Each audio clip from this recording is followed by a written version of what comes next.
We have a real man now. My wife and stepdaughter laughed over the dinner I'd spent 4 hours making. They were talking about her lover. I just nodded and cleared the plates.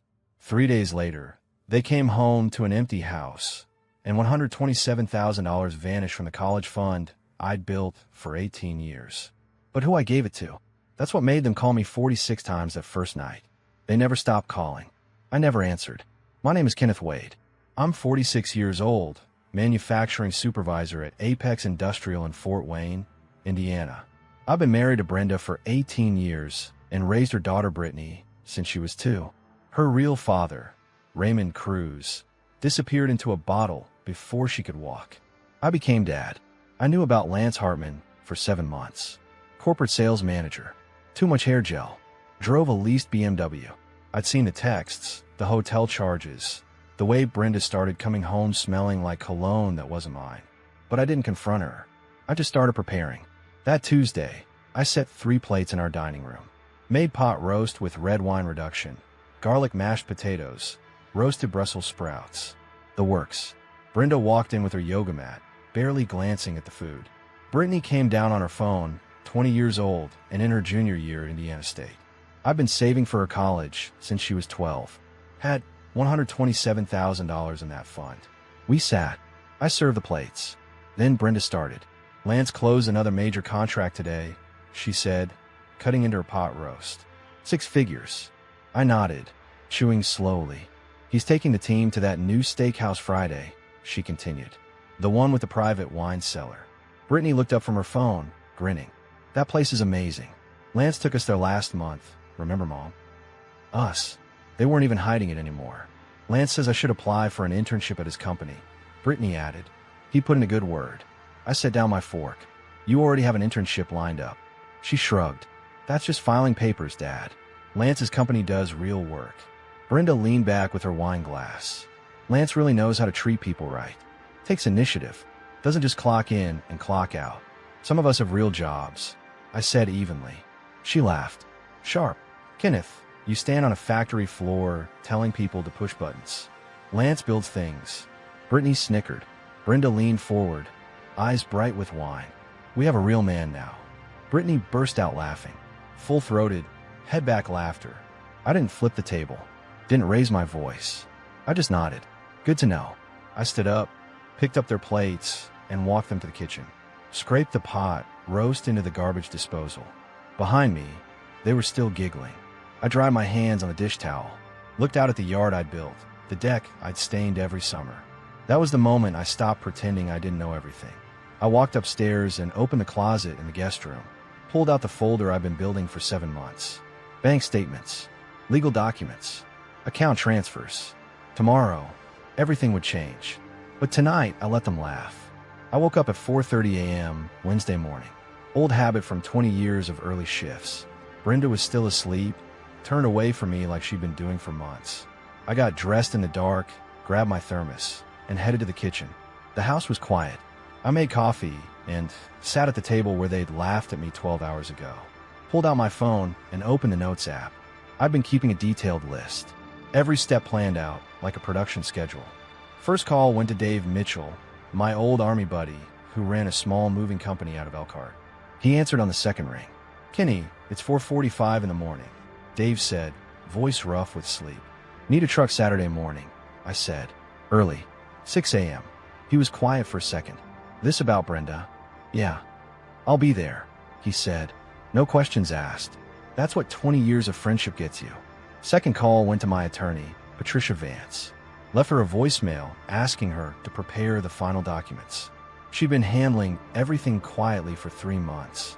Post-nuptial agreement from 2008 that Brenda signed without reading. Clause 14 gave me full authority over any premarital assets. The house, my retirement, the education fund I'd started before we even met. At work that day, I moved through my shift on autopilot. My team knew something was off. Jimmy Kowalski, one of my floor leads, pulled me aside during lunch. Boss, you good? Jimmy asked. You've been quiet all week. I looked at him. Jimmy had 3 daughters. Worked doubles to pay for their Catholic school. How old are your girls now? I asked. 15, 13, and 9, he said, showing me his phone wallpaper. 3 smiling kids. They appreciate what you do for them. Jimmy nodded. Every day. Why? I shook my head, just wondering. That afternoon, I logged into the bank portal from my office computer. The education account sat there. $127,344.87. 18 years of overtime, holiday shifts, skipped vacations. Every dollar earned in grease and sweat. I'd opened it when Brittany was 2 years old. Told the account manager I was building something for a girl who didn't share my blood, but had all my heart. I pulled up the transfer form, typed in the recipient information I'd gotten 3 weeks ago from a man I'd never met face to face. Raymond Cruz, Brittany's biological father. Raymond had gotten sober 8 years ago. Worked as a veterans counselor now in Santa Fe. Had another daughter, Isabella, 18 years old. Full scholarship to University of New Mexico, studying political science. Honor roll every semester. I'd found Raymond through Facebook 6 months ago. Sent him a message. We talked on the phone twice. He didn't ask for money. Didn't ask for anything. Just wanted to know if Brittany was okay. She's lost, I told him. And I can't help her anymore. He'd understood. Told me about Isabella. About how he'd rebuild his life one day at a time. About how his daughter reminded him why he got sober. She's everything I'm not, Raymond had said. Everything I should have been. That's when I knew. I didn't hit the transfer button yet. Not until Saturday. But everything was ready. At 6:15 p.m., I got home. Brenda's car was gone. Probably at the gym. Or with Lance. Didn't matter anymore. I went to the garage and started pulling down boxes. Old tools. My grandfather's woodworking set. Framed certificates from work. The Bronze Star for my time in the service. Everything that was mine. Brittany came home around 7. Bags from the mall in both hands. You're organizing? She asked, barely glancing at me. Spring cleaning, I said. She shrugged and went upstairs. I heard her door close. Heard her FaceTime notification go off. Probably Lance, probably Brenda, probably both. Saturday morning came cold and gray. I woke up at 5 a.m., dressed in the dark, and walked downstairs with a single duffel bag. Everything I needed fit in one bag. Funny how 18 years of marriage comes down to that. Dave's truck pulled up at 5:58 a.m. He stepped out with his nephew, Jake. 2 guys, no logos, no company name on the truck. Just quiet professionals. Kenny, Dave said, shaking my hand. We doing this? Every last thing that's mine, I said. We work fast. My toolbox from the garage. The workbench I'd built. My grandfather's antique drill press. Framed certificates from the wall. My fishing gear. The gun safe. Books. Clothes. Everything I brought into this marriage or earned with my own hands. Dave pointed at the wedding album on the shelf. That. Leave it, I said. Let them remember what fake looks like. By 7:30 a.m., we were done. The living room looked like someone had surgically removed half the furniture. My recliner gone. The bookshelf I'd built gone. The coffee table I'd refinished gone. But Brenda's decorative pillows and her yoga mat and her wine rack all stayed. I walked upstairs one last time. Went to the bedroom. Opened my closet. Took 3 things. My father's watch. The Bronze Star for my deployment. The small wooden box Brittany made me in 4th grade. She'd carved World's Best Dad into the lid. I held that box for a long minute. Then I put it in my jacket pocket. Back downstairs, I did one final sweep. Checked the kitchen, living room, dining room. Then I went to my home office and sat at the computer. Logged into the bank. Pulled up the education fund. $127,344.87. I typed in the recipient information. Raymond Cruz. Account routing number I'd memorized. Beneficiary. Isabella Cruz Education Trust. My finger hovered over the confirm button. Thought about all those nights working doubles. All those birthdays I missed. All those times Brittany called me dad like she meant it. Then I thought about Tuesday night. We have a real man now. I clicked confirm. Transaction processed. Funds transferred. $127,344.87 to Isabella Cruz. A girl I'd never met. A girl who wrote thank you notes and earned scholarships, and never once asked her father for money she didn't earn. I logged out. Opened the utilities portal. Scheduled shutoffs. Gas, electric, water. Effective 5 p.m. today. Canceled the Netflix account. Spotify. Amazon Prime. Every subscription tied to my credit card. Then I opened my email and drafted one message. To Brenda Wade. Subject, gone. Body, when you get home, don't panic. I'm fine, just not yours anymore. Attached to the email, a PDF of our postnuptial agreement, highlighted sections showing everything I was legally entitled to take, and a copy of the education fund transfer receipt. I scheduled the email to send at 6 p.m. By 8:15 a.m., I was sitting in Dave's truck, watching my house disappear in the side mirror. Where to? Dave asked. Your cabin in Michigan, I said. The one on the lake. Dave nodded. It's yours as long as you need it. We drove north in silence. I didn't look back. At 6 p.m., Brenda would get that email. At 6:30 p.m., they'd walk into an empty house. At 6:31 p.m., they'd start calling. But I'd already thrown my phone in a gas station trash can outside South Bend. I wasn't hiding. I was just done being found by people who never valued finding me in the first place. Brenda pushed the front door open at 6:47 p.m., arms loaded with shopping bags from that boutique downtown. Brittany followed, scrolling through her phone, laughing at something Lance had texted. God, my feet are killing me, Brenda said, stepping inside. Then she stopped. The living room was wrong. Empty spaces where furniture used to be. No coffee table. No bookshelf. Her heel clicked against bare hardwood where Kenneth's recliner had sat for 12 years. What the hell? Brenda dropped her bags. Brittany looked up from her phone. Blinked. Did we get robbed? Robbers don't take recliners and leave the TV, Brenda said, her voice sharp. She walked through the house, Brittany trailing behind. The dining room. Chairs missing. Kenneth's office. Completely empty.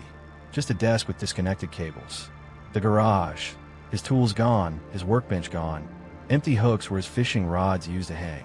Upstairs, Brenda threw open the bedroom closet. Her side, untouched. His side, bare hangers. Mom, Brittany said from the hallway. Her voice had changed. Smaller. His stuff is gone. All of it. Brenda pulled out her phone. Tried calling Kenneth. Straight to voicemail. Called again. Voicemail. Again. Voicemail. That son of a... She stopped herself. Looked at Brittany. Check your email. Check everything. Brittany opened her laptop on her bed. Mom, I've got an email. From Dad. Sent at 6. Brenda rushed over. Read over Brittany's shoulder. When you get home, don't panic. I'm fine. Just not yours anymore. Attached, 2 PDFs. Brenda opened the first one. Legal document. Postnuptial agreement from 2008. Clauses highlighted in yellow. Her signature at the bottom. What is this? Brittany asked. Brenda's hands were shaking. I signed this when we refinanced the house. He said it was standard paperwork. What does it mean? Brenda read the highlighted sections. Her face went white. It means everything in his name stays in his name. The house. He took himself off the deed. Retirement accounts. His. Everything. Brittany opened the second PDF. Bank statement. Education fund. Her college fund. Balance. $0. Transaction history. 1 transfer. $127,344.87. Recipient. Isabella Cruz Education Trust. Brittany stared at the screen. He gave my money to someone named Isabella Cruz. Brenda grabbed the laptop. Read it again. Cruz. That's Raymond's last name. Who's Raymond? Brenda's jaw tightened. Your biological father. Brittany stood up. The deadbeat who left. Dad gave my college fund to his kid. Brenda tried calling Kenneth again. Voicemail. Tried texting. Messages turned green. iMessage disabled. She called his work. Got the after-hours voicemail. She scrolled through her contacts. Hit dial on Kenneth's brother, Todd. Brenda. Todd answered. Where is he? Brenda demanded. Who? Kenneth. Your brother. He emptied the house and disappeared. Todd was quiet for a moment. Good for him. Good for Todd. He stole Brittany's college fund. He didn't steal anything, Todd said, his voice cold. That fund was in his name. He built it. He decided where it goes. And after the way you two treated him, I'd have done the same thing. What are you talking about? Tuesday night, Todd said. He told me what you said. We have a real man now. You laughed at him. Both of you. Brenda's stomach dropped. He's not coming back, Brenda. Todd continued. And I wouldn't tell you where he is even if I knew.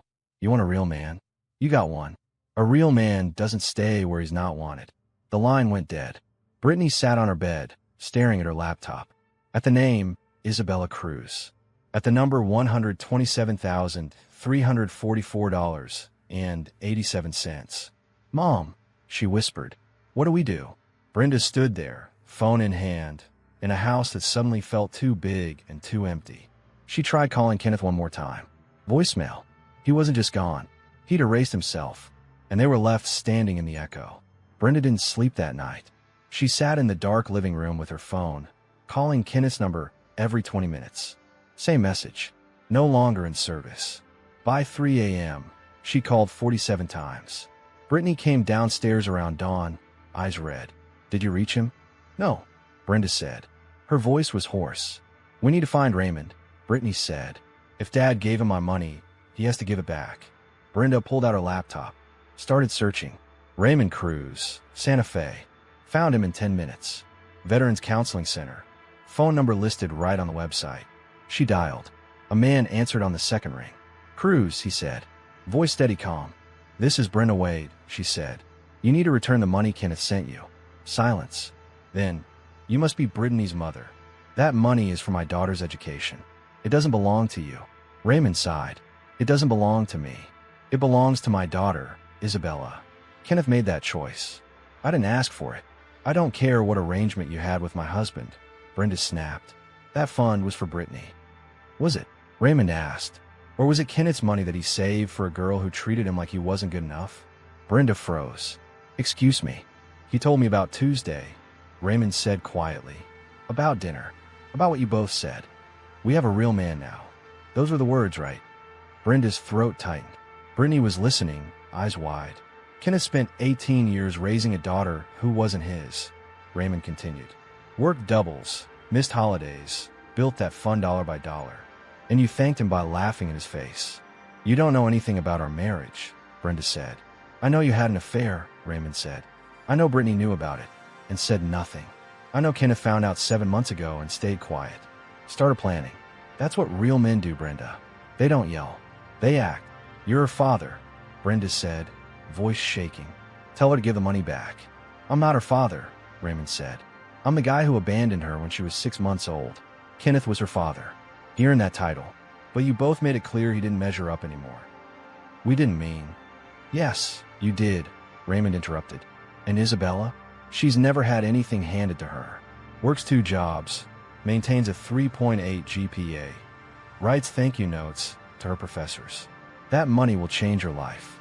Kenneth knew that. That's why he gave it to her. Brenda tried to speak. Couldn't. Don't call here again, Raymond said. Then he hung up. Brenda sat there, phone in hand. Brittany stared at her. He's not giving it back, Brenda whispered. Brittany's face twisted. Then we sue. We sue Dad. We sue Raymond. We sue that Isabella girl. That money is mine. It was in Kenneth's name, Brenda said quietly. The lawyer will say the same thing. It was his to give. So what do we do? Brittany shouted. I have 2 semesters left. I need that money. Brenda looked at her daughter, 20 years old, entitled, spoiled. Everything Kenneth had warned her about in arguments she'd ignored. You get a job, Brenda said finally, or you take out loans. Like everyone else. Brittany's mouth fell open. You're kidding. No, Brenda said. I'm not. For the first time, Brittany looked scared. Actually scared. And Brenda realized Kenneth had known exactly what he was doing. He wasn't punishing them. He was teaching them. By Monday morning, word had spread. Small town. Manufacturing plant. Everyone knew everyone. Kenneth's co-workers knew he was gone before Brenda did. She went to Apex Industrial at 8 a.m., walked into the front office. The receptionist, Maria, looked up. I need to speak to Kenneth's supervisor, Brenda said. Maria's expression went cold. Mr. Wade resigned Friday afternoon. Effective immediately. He what? Resigned, Maria repeated. Gave 2 weeks notice back in February. Trained his replacement. Left everything in order. Brenda's head spun. Where did he go? I don't know, Mrs. Wade. And if I did, I wouldn't tell you. Brenda blinked. Excuse me. Maria leaned forward. We all know what you did. Kenneth's a good man. One of the best supervisors we ever had. The guys respected him. And you treated him like dirt. You don't know what you're talking about. My husband works Kenneth's shift, Maria said. He told me about the Tuesday before Kenneth left. About how Kenneth came in quiet. About how Jimmy asked him if his girls appreciated what he did for them. She paused. Kenneth just shook his head. Didn't say a word. But Jimmy knew. Brenda turned and walked out. That afternoon, she drove to Lance's office building. Corporate sales, glass and steel. She hadn't been there in 3 weeks. Hadn't needed to sneak around anymore since Kenneth left. Lance's secretary looked up when she entered. "Mrs. Wade, I need to see Lance. He's in a meeting. I'll wait." 20 minutes later, Lance emerged. Saw Brenda. His smile faltered. "Brenda, hey," he said. "What are you doing here? We need to talk." They went to his office. He closed the door. "Is this about Kenneth?" "He's gone," Brenda said. "Took everything. Gave Brittany's college fund away. The house is in my name, but the mortgage." Lance held up a hand. "Whoa, Brenda, I told you be careful. I told you might find out." "He knew for 7 months," Brenda said. "He was planning this the whole time." Lance rubbed his face. Okay. So what do you need?" Brenda looked at him. Really looked at him. "I need help. With the mortgage. With bills. With—" "Brenda," Lance said slowly. "I can't do that." "What do you mean you can't?" "I mean—" He hesitated. "Look, what we have is fun, but I'm not looking for anything serious." "You knew that." Brenda's blood went cold. "Fun? Yeah," Lance said, avoiding her eyes. "I mean, you're married. We're married. It was just—" "I left my husband for you," Brenda said. "You left your husband because you wanted to," Lance corrected. "I never asked you to do that." She stared at him. At this man she'd thrown away 18 years for. This man who'd smiled and flattered and made her feel young again. This man who'd never planned to stay. "Get out," Lance said quietly. "Please." Brenda stood, walked to the door, turned back. "You're just like Kenneth said. All promises and steak dinners. Nothing real." Lance shrugged. "At least I was honest about it." She left, drove home in silence, pulled into the driveway of a house she couldn't afford. A house without power. A house that echoed with everything she'd lost. Brittany was inside, on her laptop, crying. "What now?" Brenda asked. "I checked my student account," Brittany said. "Tuition's due in 2 weeks. $18,000. Financial aid won't cover it without the fund as collateral. They're saying I might have to take a semester off." Brenda sat down. For the first time in 20 years, she had nothing to say. Kenneth wasn't coming back. Lance was gone. The money was gone. The life she'd built on someone else's back had collapsed. And the worst part, she'd done it to herself. 3 weeks after Kenneth disappeared, Brenda sat at her kitchen table with a stack of overdue bills. Power reconnected, but barely. Water back on. Mortgage 1 month behind. She'd sold her jewelry, her designer purses, even the china set her mother gave her. Brittany was upstairs, supposedly job hunting, but Brenda knew better. She'd been watching her daughter differently these past weeks, seeing things she'd ignored for years. That afternoon, an envelope arrived. No return address, just Brenda's name in unfamiliar handwriting. Inside, a single sheet of paper, printed document, medical records, from 2006. Brenda's hand shook as she read it. Patient, Brenda Wade. Procedure, hysterectomy. Reason, uterine fibroids, severe bleeding. Result, complete removal of uterus. Patient cannot bear children. The date, March 2006. 2 years before she married Kenneth. For years after Brittany was born. Brenda's vision blurred. She read it again, tried to make sense of it. Then she remembered. Her sister, Jennifer. Jennifer who died in 2008 from an overdose. Jennifer who had a daughter born in 2005. Jennifer who begged Brenda to take her baby girl because she couldn't stay clean. Brittany. Brenda's phone rang. Unknown number. She answered. "You're wondering why I sent that?" A man's voice said. Kenneth's voice. "Kenneth," Brenda whispered. "I found those records 8 months ago," Kenneth said. "When I was looking through old files for the post-nup paperwork. You had them in a box in the basement, mixed in with Jennifer's things." Brenda couldn't speak. "Brittany isn't your biological daughter," Kenneth continued. "She's your niece. Jennifer's daughter.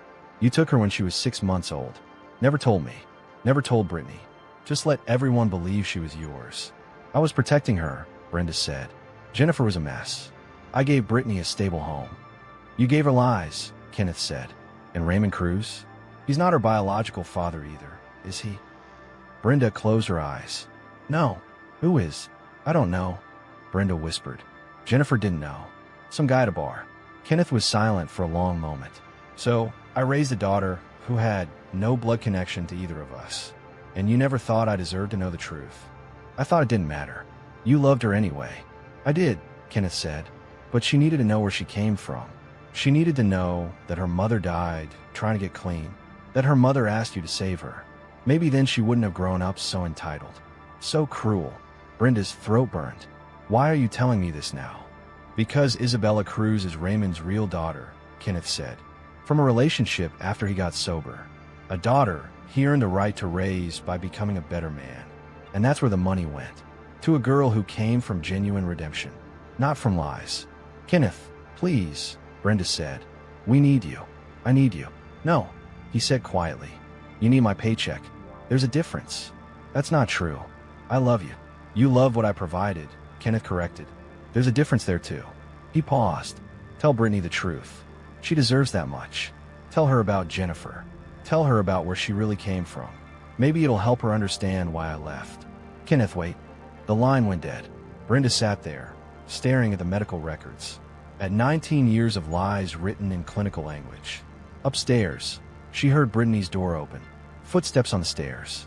Mom, can you lend me $60 for her? Brittany stopped when she saw Brenda's face. What's wrong? Brenda looked at her daughter. Her niece. Jennifer's baby girl. Sit down, Brenda said. We need to talk about your real mother. The truth about Brittany spread through Fort Wayne faster than Brenda expected. Someone at the medical records office talked. Or maybe Kenneth told someone. Either way, by the end of the week, everyone knew. Brittany wasn't Brenda's biological daughter. She was Jennifer Wade's daughter.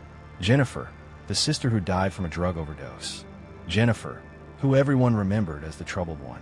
Brenda saw it in people's faces at the grocery store. The whispers, the pointed looks, the way conversations stopped when she walked past. But it was worse for Brittany. She'd gone to a college party Thursday night. Came home crying at 2 a.m. What happened? Brenda asked. Everyone knows, Brittany sobbed. Someone posted it online. About Jennifer. About you lying. About Dad leaving because we were awful to him. She looked up, mascara running. They're calling me a fake. They're saying I got everything handed to me by a man who wasn't even related to me, and I thanked him by laughing in his face. Brenda wanted to comfort her, wanted to say it would blow over, but she couldn't, because it was true. Friday afternoon, Brittany came home from campus early, threw her backpack on the floor. I'm dropping out, she announced. What? I can't afford tuition. Can't get loans without a cosigner. Can't face people knowing what I did. Brittany's voice shook. Dad was right. I'm nothing without his money. Brenda wanted to argue. Wanted to say Brittany was strong, capable, smart. But the words wouldn't come. Because Kenneth had been right about that too. That weekend, Brenda ran into Kenneth's co-worker, Jimmy Kowalski, at the hardware store. He was with his 3 daughters, buying paint for their bedrooms. Mrs. Wade, Jimmy said, tone neutral. Jimmy, Brenda said. How are you? Good, he said shortly. Then to his girls, go pick out brushes. Once they were out of earshot, Jimmy turned to her. Kenneth was the best supervisor I ever had. Taught me everything about management. About being a man worth respecting. Brenda nodded, unsure what to say. My oldest starts college next year, Jimmy continued. Kenneth helped me set up an education fund for her. Told me to start early, even if it's just $50 a month. Said it adds up. Brenda felt her throat tighten. He told me something else too, Jimmy said. He said the biggest mistake a man can make is giving people things they don't appreciate. That love without respect is just servitude. Jimmy looked at her directly. You made him a servant in his own home, and you wonder why he left. I didn't mean to. Yes, you did, Jimmy said. You meant every bit of it. You just didn't think he'd ever do anything about it. He walked away, joined his daughters, left Brenda standing alone in the aisle. That night, Brenda checked her social media. A mistake. People from high school, from town, from Kenneth's work, everyone was talking. One post from Maria, the receptionist at Apex. Some women don't know what they have until it walks out the door. Kenneth Wade deserved better. Hope he found it. 47 likes. 23 comments. All agreeing. Another post from someone Brenda didn't even know. That guy worked 60-hour weeks for 18 years to raise a kid that wasn't his, and his wife laughed when her boyfriend called him less than a man. If that's not a real man, I don't know what is. 92 likes.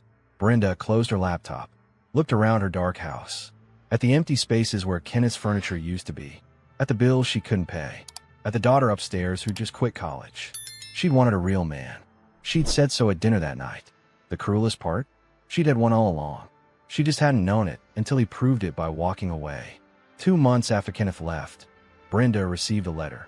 Handwritten, postmarked from Santa Fe, New Mexico. She opened it carefully. Inside, a single page. Kenneth's handwriting. Brenda, there's someone you should meet. If you want to understand why I did what I did, come to the address below. Saturday, 2 p.m. Come alone. K. An address in Santa Fe. A coffee shop called Aurelier Cafe. Brenda stared at the letter for 3 days. Finally, Friday night, she made a decision. Booked a flight. Left early Saturday morning. The cafe was small, brick walls, local art hanging everywhere. She walked in at 1:55 p.m., saw Kenneth immediately. Sitting in the back corner. He looked different, leaner, calmer, like weight had lifted off him. Next to him sat a young woman. 18, maybe 19. Dark hair pulled back. Simple clothes. A backpack with University of New Mexico patches on it. Kenneth stood when Brenda approached. Brenda, this is Isabella Cruz. The girl stood too. Offered her hand. Mrs. Wade. Brenda shook it. Sat down. Looked between them. Why am I here?